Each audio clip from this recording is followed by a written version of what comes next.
Tune in, it's time for comedy. Bringing stars and stories, it's where you wanna be. From celebs to entrepreneurs, she's got the scoop. Community and entertainment, she's in the loop. Every smile a burst of velvet light. Through the screen she shines so bright. With the laughs and tales that weave tonight.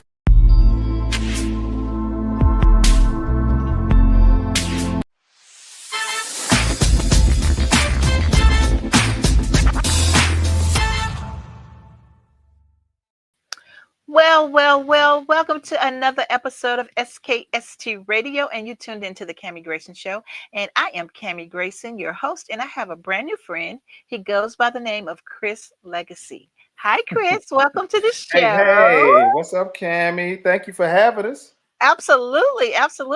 Chris, tell people who you are and what you do.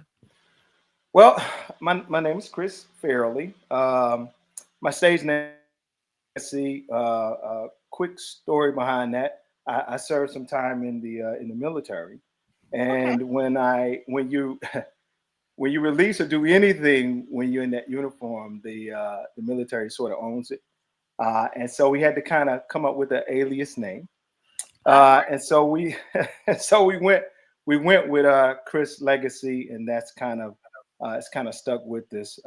But a recording artist, producer, concert promoter, and just lover of people.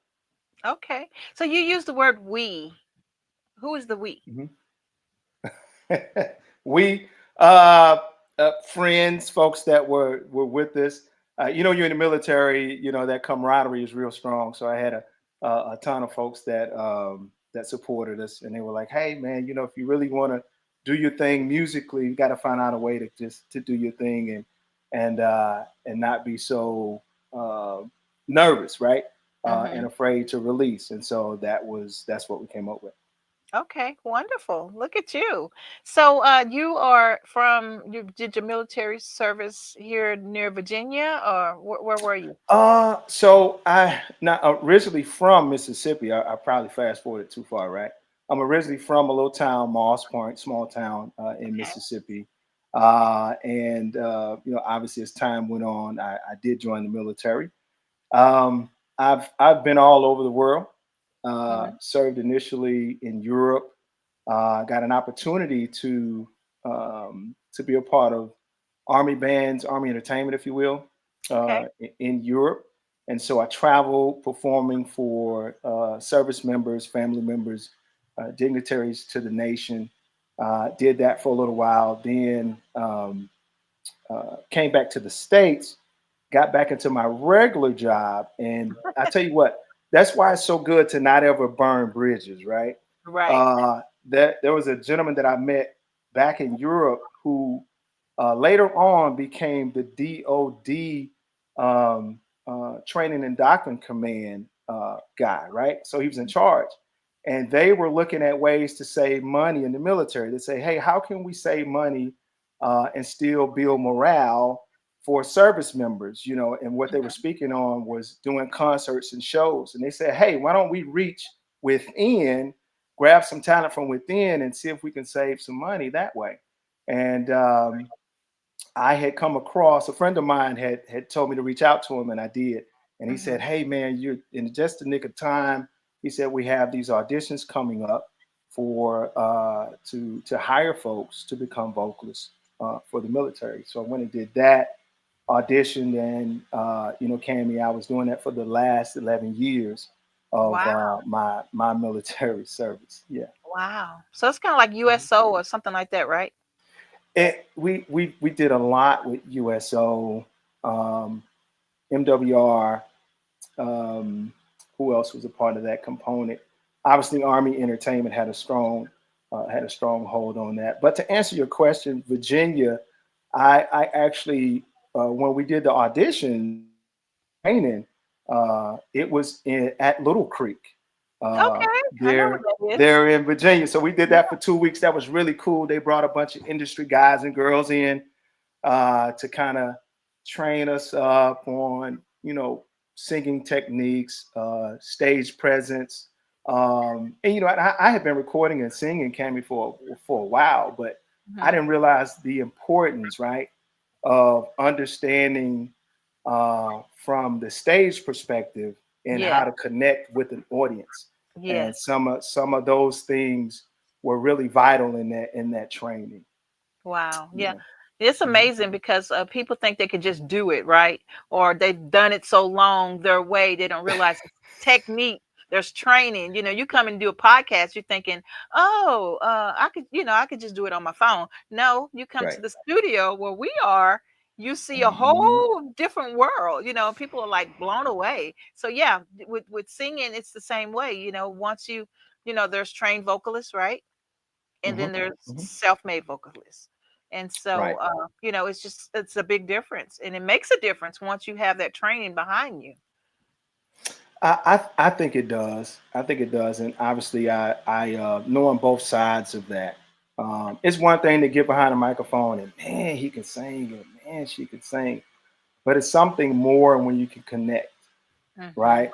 When you can Hmm. take that vocal ability and you know when to move to the left, you know when to reach your hands out, Hmm. and then how to acknowledge the audience, right? How to Yes. set up the next song, how to communicate with your band, all of that stuff. It's important when you're presenting and touring. Yeah. Yeah. I used to be amazed by, the conductor, when he's tapping and then he's getting this group over here to play this, thinking that group over there. Until I got in choir, I didn't really realize, Uh-huh. how much of a real skill that was, right? And so, Absolutely. it's all about the training. It's all about It is. learning your It craft, is. It So, is. but Yes. I love it. Hmm. Absolutely love it. So now are you completely out of military now, or what are you I doing? am. Yeah. I hung the uniform up back in 2021. Right as I was hanging up the uniform, I started to get more into entertainment and promoting shows. Hmm. Over the years, traveling the country, singing the anthem, I don't know, maybe 800,000 times, right? But what it did, though, Cammy, what it did was it put me in great places to meet folks, right? I'm an old country boy from Mississippi, love to talk, I love people. And so I would find myself in great situations or great conversations with folks, managers of artists, the artists themselves. I would be in green rooms with some of the biggest names in the industry, right? Hmm. But I would be in uniform getting ready to sing the anthem, and they would be getting ready to do a concert, right? Uh-huh. Hmm. But yeah, I hung the uniform up in 2021 and started putting shows together and started reaching into that Rolodex, reaching out to folks that I've met over the years and said, hey, you remember that time you said you would come and perform for the soldiers? Hmm. Why don't you come through and do this show for us, man? And so we start putting some of those things together, and yeah, so Yeah, fun yeah, times, and here we are, right? yeah. But just so let's go back a little bit more though. So you Hmm. started in 2021, and then Hmm. 2022 is when COVID pretty much hit. So did that affect you and what you were It trying to build at that time? it it did. It's funny you would say that. So as we were building uh, and building up our reputation as a concert promotion team, and yeah, COVID hit. And when it hit, though, we were able to kind of pause because it was a whole lot of uncertainty, Right. and it was the states and obviously the government got involved, and so we would have to pull ticket sales, refund money. But right Yeah. on the tail end of that thing, we were able to pull off a Blues and Ribs Fest out in Georgia, and we were one of the first ones to hit the ground just outside of what's the big thing? The golf tournament in Augusta, the Masters.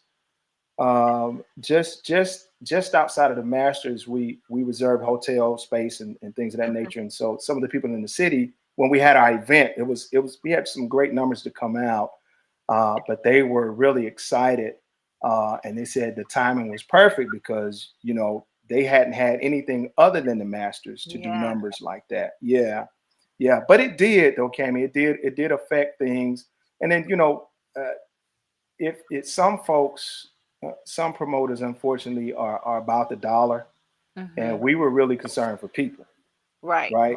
And so we went above and beyond to ensure that we were executing things safely. But it did affect things. It really did. Wow. So now you have a lovely song, and I just want to know, did you write this song? Did you produce it? How did you get that going? I did. I guess I'm a little odd, like other artists, right? In their creativity. I had the idea of the music first, and I keep my cell phone with me, so I kind of recorded bits and pieces of it, and I shot it over to one of my producers, Kevin, and I said, "Hey man, see if you could build some music around this." And Kevin is phenomenal, by the way. In fact, he just produced a song. What's the gospel artist name? I can't. Zaccardi Cortez. Just produced a song with Zaccardi, but and Kev built the music around it. So I took it and I started writing lyrics to it. But the way the lyrics came, it was from a conversation I had some years ago with a coworker, female coworker. She just kind of needed to vent. And she said, "Hey Chris, if you got a second, can I chat with you? I need somebody to talk to." And so she started sharing that information. Now I wasn't expecting what I heard, but I was a listening ear. You know what I mean? Right, so, right. She and of course we had been working together for quite a while. I knew her family, she knew my family, that type of thing. And so I was just kind of blown away at what she was sharing with me, and later on, of course, with what she told me, they eventually separated and divorced. But it just kind of, and obviously the song is, I hope I'm not overstepping things now, but the song is about domestic violence essentially, and how so many folks, male and female, and get this, since I've written the song and other folks have heard it, different advocates, different programs, I've sat down with folks, and I'm blown away at the numbers. Wow. I'm blown away at the men and women, mostly women, about a good 92% is women that's affected by this. I'm just blown away at the folks that go through this and don't say anything. Right. And that a lot of times that's out of fear. In fact, we just had a listening video release about 2 weeks ago. Okay. And we had this cool VIP set up with the rug, with the couches. It was plush with the lights, right? And so the facility helped us promote it, and but the tent was outside, and so there were ladies that came through, and they, of course, for their time, they were compensated, with food and beverages. But some of them hadn't heard of the song, and then when they sat down and they listened to it, a few of them were very emotional. And they were like, "Hey, I went through that," or "My sister went through that," or "A close friend of mine went through what that song is talking about." And it's just amazing how this particular song touches so many people. I love it. I love it. So we have the song. Can you introduce the song for us and give us permission to play it? Yeah, you got permission to play it. It's called "Less Than a Woman." It's a song that, again, that I wrote, and it speaks out for those who are going through similar situations with domestic violence, who can't really speak for themselves. I love it.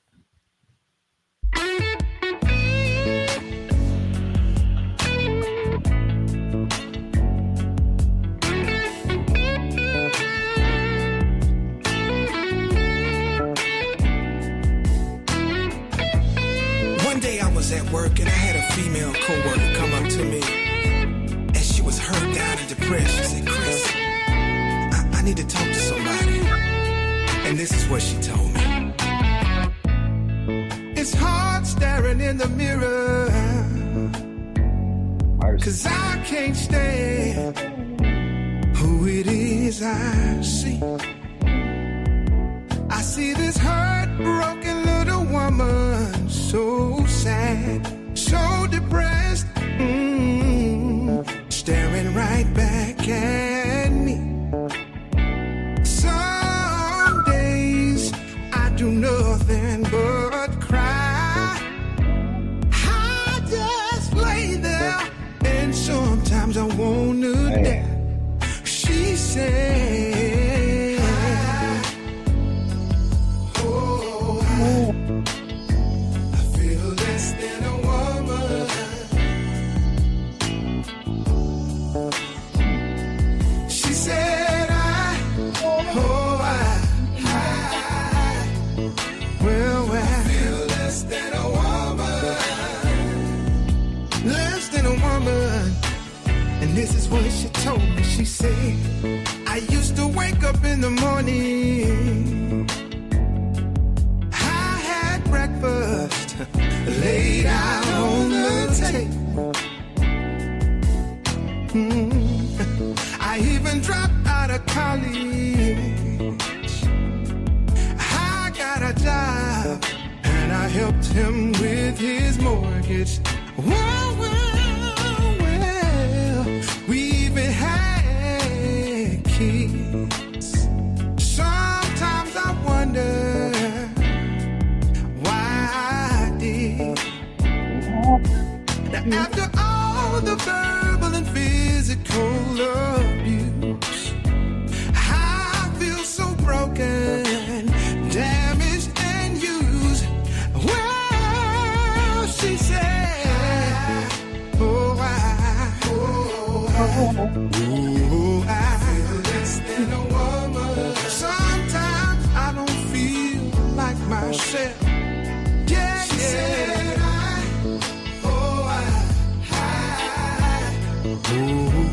feel less than a woman.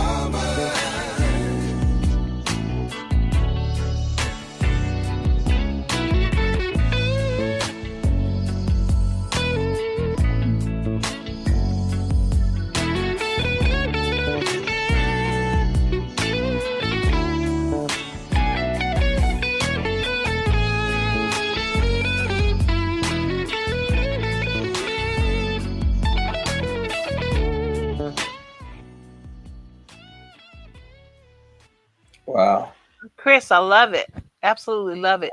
You know, it's one of those songs that it kind of remind you like a cross of blues and kind of like the juke joint music. You know what I mean? You know, Yeah. like a hole in the wall. And just kind of hang out, have to bring your own drinks.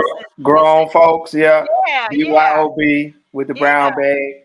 Exactly. Yeah. Is that the feel that you were trying to get with that? I think that's what it turned into when I had the idea. I had the hook, and then of course the guitar riff. That if I played it back to you, it would probably blow you away. But yeah, it just felt like that. And there's certain instrumentations that would do that, right? And obviously that guitar brings it home. Funny story, being from Mississippi, my grandfather had a juke joint. Right? Now it wasn't like called, Paw juke joint. It wasn't like that. Through the day it was like a venue where they served breakfast and lunch. It was really small, and it was in Jackson, Mississippi. If you've ever heard of Jackson, Mississippi. Yeah. So, and this was back in the day, back when times were really different, where things were segregated to a certain extent. And the rumor is, as my auntie would always tell me, in the evening time, they would push them tables and them chairs back. And they cut that music on, and they go get some of Grandpa Moonshine out the back. Oh my goodness! And they would do their thing, but the word got out throughout Mississippi to the point where, and this is rumored because I didn't see it, but this is part of the story, is that folks throughout Mississippi from the Gulf Coast all the way down from the Delta, they would come there on Sundays. They would cross the railroad track and go hang out at Grandpa's spot, and they would just kind of hang out and do their thing, and they were protected because my grandpa, he was like a 6'5", he was kind of a big dude, and so on the job, on the what they call the white folks job back then, but on the job, he was a regulator for people that looked like him. And so in exchange for that, they took care of him. And so on those weekends, it would be cops on the other side of the track that would protect the other folks from coming in on them. And so it was it was pretty historic. My auntie would tell me about it, but she said, yeah, he had that juke joint. He'd be coming home late and falling all over the place. But yeah, sure, that music I can I would imagine those folks can relate because of the feel of it, right? I feel of it, right? Yeah, and the whole meaning behind it is strong. It really is strong. So what about the lady herself? Did you share this song with her? Did you get permission? No, this was years ago. So I've lost contact with her. And I prefer it not to be a thing where we're calling someone out, right? But it was certainly the motivation from that story that motivated me to put the lyrics to the song. Okay. And I saw the direct results of that after that preview, but during the preview when other folks were touched by the words and they were, they connected with some other women and they were hugging. That's something about y'all women now. Y'all love on each other, support one another to the greatest extent. But it was remarkable to see those connections. And what we're going to do later on is release some of those testimonies from that, some audio, and we obviously won't put their faces to it, but no, I didn't reach back out to her. She, to my knowledge, she did get away from that situation. But no, I haven't spoken with her directly. Okay. Well, I'm sure when she realizes you, she'll be reaching out to you. And I'm sure. Yeah, you know what I mean? It's kind of like, you sometimes you can kind of hit and miss, and then when she realizes you singing that song, then it's gonna come back to her. And so you have to be prepared for that day. It's gonna be some crying. It's gonna be some wow going on. You were a pillow, right? You were someone there for her, listening to her whole situation, and you probably were instrumental in helping her get out of that situation. So you mentioned that I would imagine so. Yeah. So I think that's wonderful that you came up with that. I really do. So speaking of being wonderful and things that you would do, so now we're to the point where we are asking for words of wisdom. So if someone that was younger than yourself who wants to follow in your footsteps, it's going to be kind of hard for this one because you've been in the military the whole time. But if someone wants to follow in your footsteps, what type of advice would you give them? To stay the course. And I guess it depends on where they are, right? So if this was just speaking in general, being creative a lot of times can be a lonely road, right? Your vision, your ideas, and hoping that others can relate or connect with you. There'll be times where you'll feel like you're out there by yourself, but don't quit. As long as you believe, as long as you keep dreaming, right? Then at some point things will break for you. Yeah. Wow. So what's next for you, Chris? What you got going on next? We're gonna keep pushing the music. We may make another release here shortly. I've got some other music that I've released in the past. In particular, I had a song that was certainly juke joint-ish, right? And it's actually behind me here, hot sauce, baby. We released that, and we're looking to do a remix to that. And there was a line dance to that. It came in. Really? If you've been around for a day or two right now, you know that line dancing is now the new craze Again, around yeah. the country. Yeah. So this particular song, Hot Sauce, had a line dance to it, and we're thinking about doing a remix to it, and doing like a hot sauce too. We had the whole at shows we would give away hot sauce bottles, folks, hot sauce T-shirts. It was a whole lot of fun. So that's likely the next thing that we'll be doing here shortly. But of course, we're going to continue to push this particular track, and continue to be an advocate and speak out for those who can't, or who may not have the courage to speak out or speak for themselves. Right. Yeah, I can see that being very popular, especially when, those particular events pop up. That could be like a theme song. And so, great job. Sure. Thank you. Great job. Thank you. You're welcome. You're welcome. Okay. Any way people can get in contact with you to find your music, your website? Want to give them that? Sure. Yeah. All digital platforms. The music is available. You can reach out to us, chrislegacy.com. We're on Instagram, TikTok, Chris Legacy Music. And you can connect with us there. But if not, for sure, chrislegacy.com. Okay, wonderful. Well, we want to thank Joe for this connection. You have a friend in Virginia. Man. Joe, my man. Thank Joe for the connection. And we got a little commercial to play when we're done with this. But I also want to invite you to SKST Studios whenever you're in the area. We are right here, Virginia Beach, not too far from Norfolk. Yeah. Okay. Yeah, so we're right here. We'd love to have you at the studio, and Sure. just you're part of the family now. So just reach out. Okay. Well, we certainly appreciate you allowing us to come on this platform to hang out with you for a little while. And girl, listen, you're doing your thing. I saw some of the other podcasts. I said, she is a natural. Oh, well, thank you. She is a natural. So we certainly appreciate you and what you're doing for folks like me. Absolutely. That's what we're here for. All right. All right. Until next time, guys, SKST Radio. And let's tell Joe we love him by playing his video. All right, guys. Chris, tell him bye. All right. Bye. Y'all be good. Get worldwide airplay, boost online streaming and sales. Get noticed by major labels like BMG, Sony Music, and Empire. Your videos aired on TV in millions of homes. See what Never Stop Entertainment can do for you. Visit us now at neverstopent.com.